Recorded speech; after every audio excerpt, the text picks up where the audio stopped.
well, it's not the same thing as current.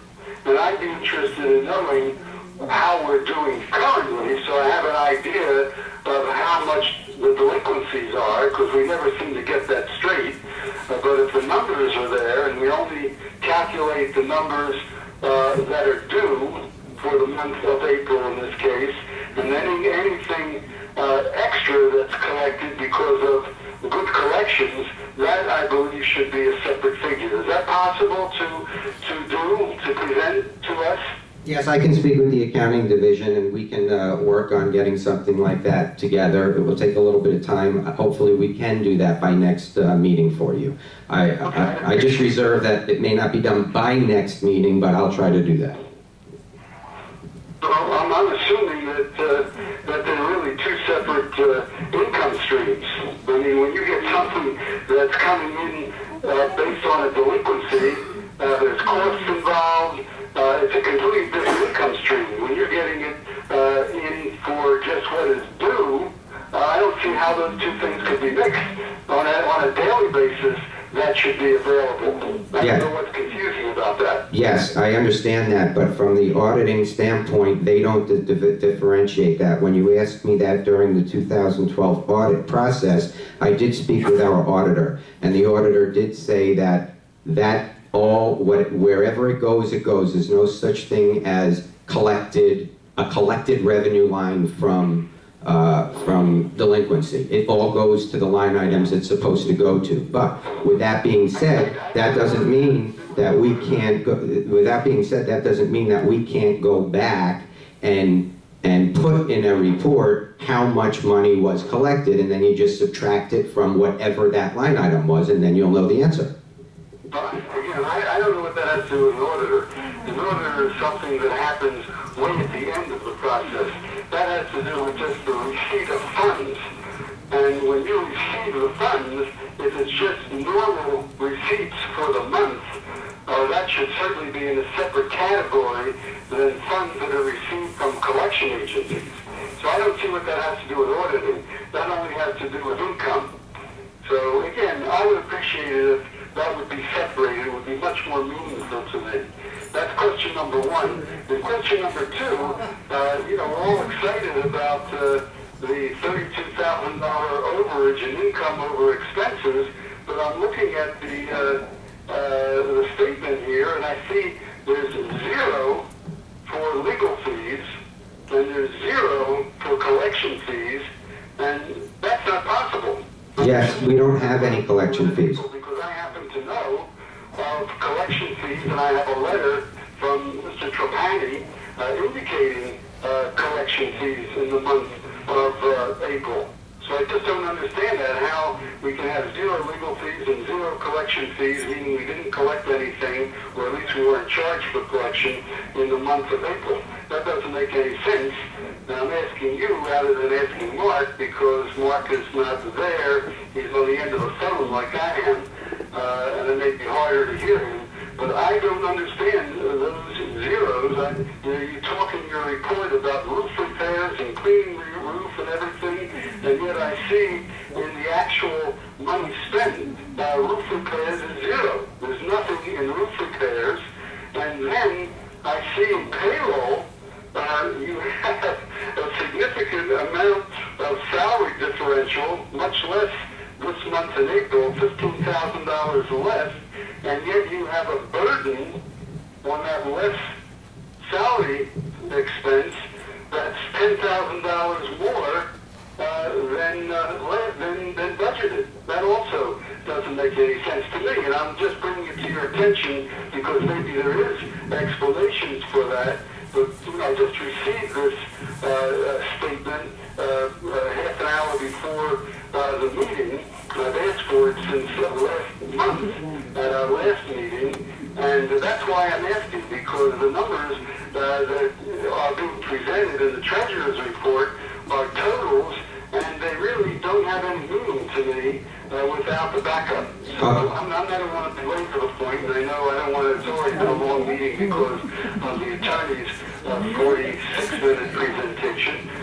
So I'm just bringing it out at the meeting, and at a later time, I'd like an explanation of the legal fees at zero, the collection fees at zero, the roof. Okay, I can answer that for you, Jerry. I can answer that for you. Okay, the payroll, you had $5,564 under budget. The way you got that number, yes.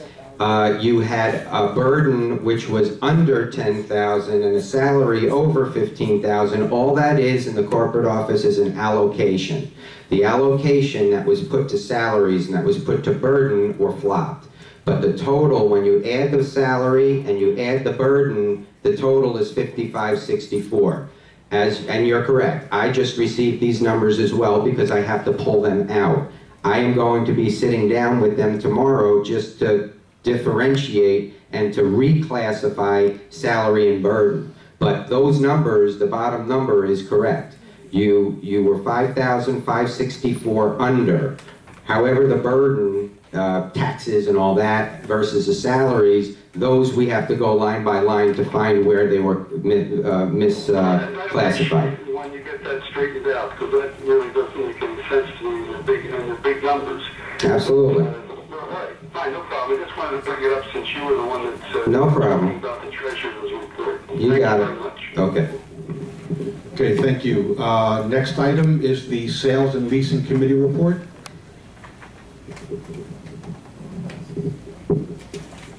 Since the last regular meeting of the board on April 15th through May 15th, the committee reviewed 35 sale and lease applications and took the following actions. Approved rollover leases for the following units. Yorkshire 3F, 1 bedroom, $800 a month. Yorkshire 2X, 2 bedroom, $1,250 a month. Zurich 2M, efficiency, $680. Nottingham 2B, a 1 bedroom, $775. Nottingham 3U, 1 bedroom, $750. Grenoble 2M, and efficiency, $540. Heidelberg 2N, a 1 bedroom, $800. Orleans 3N, a 1 bedroom, $750. St. Moritz 1Y, a 1 bedroom unit, $700. St. Moritz 2D, a 1 bedroom unit for $800. Heidelberg 2Y, a 1 bedroom unit for $775. Heidelberg 1X, a 2 bedroom unit, $1,125. Edelweiss 2G, 1 bedroom, $775. Nottingham 3I, 1 bedroom, $765. And the following new leases were approved. Marseille 1I, 1 bedroom, $800. Yorkshire 3A, 1 bedroom, $900. Interlaken 2J, 2 bedroom, $1,150. Bordeaux 2U, 1 bedroom, $875. Edelweiss 1X, 2 bedroom, $1,150. Interlaken 2G, 1 bedroom, $825. St. Moritz 2M, and efficiency, $700. Bordeaux 3K, 1 bedroom, $795. Grenoble 2P, 3 bedrooms, $1,350. Marseille 1W, a 2 bedroom unit for $1,100. And Orleans 1Q, 1 bedroom for $825. And approved the following sales. Marseille 2U, standard sale, a 1 bedroom unit for $49,250. No estoppel at the time. St. Moritz 2Z, short sale, 2 bedroom unit, $50,000. No estoppel. Heidelberg 1W, standard sale, a 2 bedroom unit for $77,000. We will recover $6,943.84 in special assessments. Interlaken 2H, standard sale, a 2 bedroom unit for $78,500.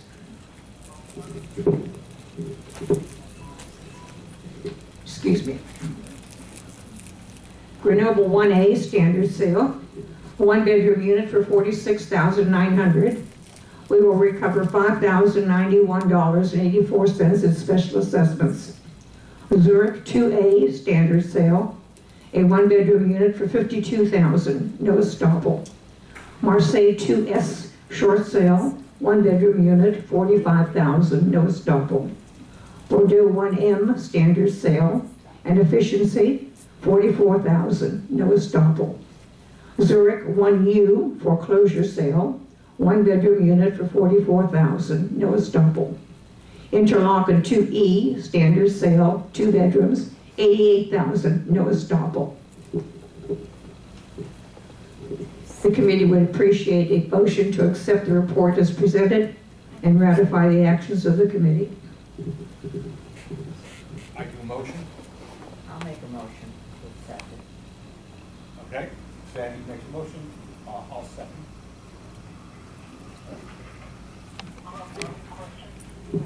Yes, sir. Why is it that you changed the format where you combined all of your results, April 15th through May 15th? Is that going to be the new way of doing it? And why was that changed from the previous method, which was to give report for each sales and lease committee meeting?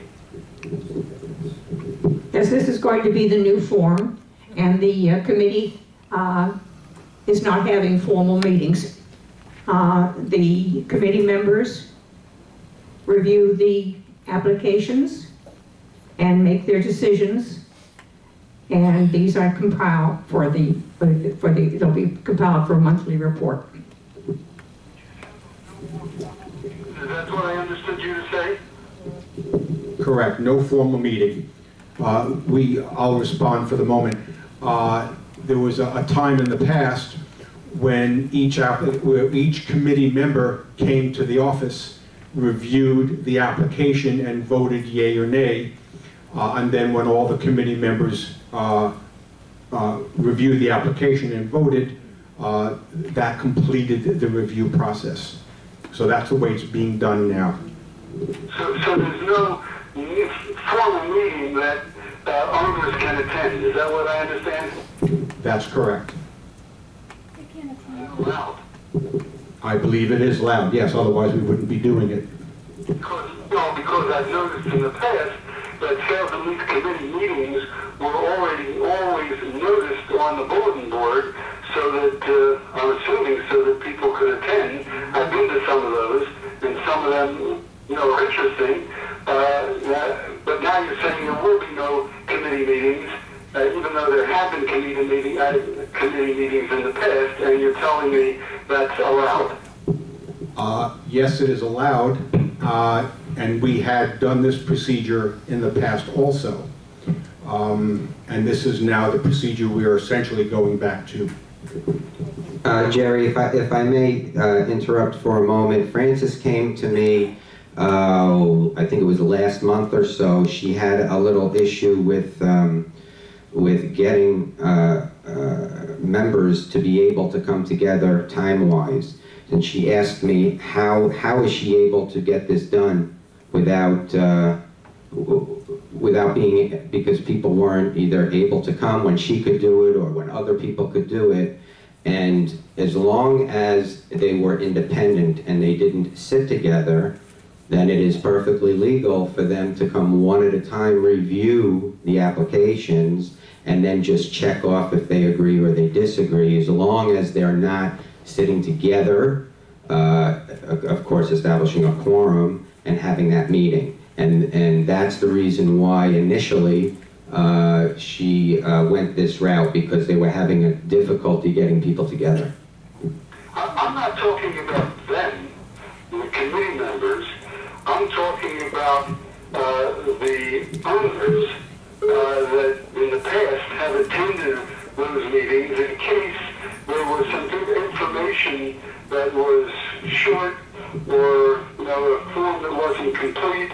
And I just remember being to some of those meetings where the unit owner participated to try to help complete the transaction.